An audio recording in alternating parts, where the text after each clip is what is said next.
Сәлеметсіңдер ме, балалар? 3-ші сынып әдебиеттік оқу пәні. 52-ші сабақ шешеннің сөзі ортақ тақырыбы.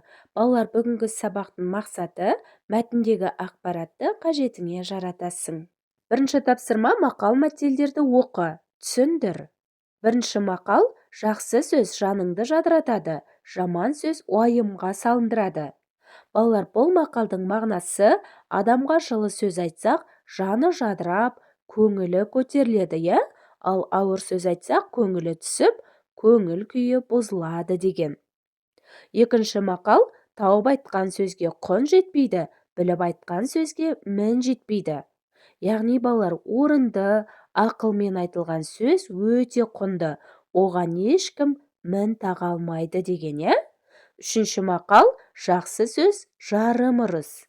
Бұл мақалдың мағынасы: адам үнемі жақсы ойлап, жақсы сөз айтып жүрсе, өмірінде де жақсылық көп болады деген. Жақсы сөз адамға қуаныш сыйлап, береке әкеледі. Сондықтан айналамызға әрдайым жылы, мейірімді сөздер айтып, жақсы ойда жүруіміз керек, балалар. Екінші тапсырма: түсініп оқы. Әнет баба өсиеті. Шебер шешім көркем сөздермен халық арасында шешен атанған Қазбек би жыл сайын қасына жолдас жораларын ертіп, даналық, тапқырлық сөзімен мәлім Әнет бабаға сәлем беріп, кәрі құлақты қариядан тәлім тәрбие, үлгі өнеге, тағылым алып қайтады екен. Бірде сол әдетімен Әнет бабаның үйіне келіп түседі. Қарт бұрынғыдан әжептәуір қартайып қалса да, сыр білдірмейді. Қазбектің жора жолдастарын өзін жақсы қарсы алып, мал сойғызып, қазан көтертеді. Сол ауыл маңындағы қариялар, жайсаңдар жиналып, әңгіме дүкен құрады. Ертеңіне Қазбек жол жүруге қам жасап, сапар алдында Әнет бабаға бір ауыз өсиет айтып беруін өтініпті. Бірақ Әнет баба: Қазбек жанай, жасы келіп қартайған, қасынан жан тайған, басынан мал тайған адамнан не кеңес, не өсиет сұрайсың деп ештеңе айтқысы келмейді. Бірақ бір бетке Қазбек шешен Әнет бабаның бір ауыз ақылын тыңдамай, еш жаққа кетпейтінін білдіреді. Сонда Әнет баба Қазбек шешеннің бұл қылығына күле қарап: болмадың ғой айтайын деп, сәл ойланып, әкім деген сөзді жадыңа сақта депті. Қазбек Әнет бабаға ризашылығын білдіріп, жора жолдасын қасына ертіп, еліне қайтады. Ол жол-жөнекей өзімен еріп келе жатқан нөкерлерінен Әнет бабаның қандай өсиет айтқанын ұқтыңдар ма дейді. Бірақ бұл сұрағына ешкім үндемейді. Сонда қаз дауысты Қазбек Әнет бабаның айтқан өсиетін былай деп шешіпті: Ә дегені әділ бол, К дегені күншіл болма, көпшіл бол, І дегені ілтипатты бол, М дегені менмен болма, мейірімді бол дегені. Әнет бабаның сол өсиеті ел арасына кең тарап, ұрпақтан ұрпаққа мұра болып қалыпты. Балтабай Адамбаев, халық даналығы кітабынан. Үшінші тапсырма: Әнет бабаның өсиетін Қазбек би қалай түсінді?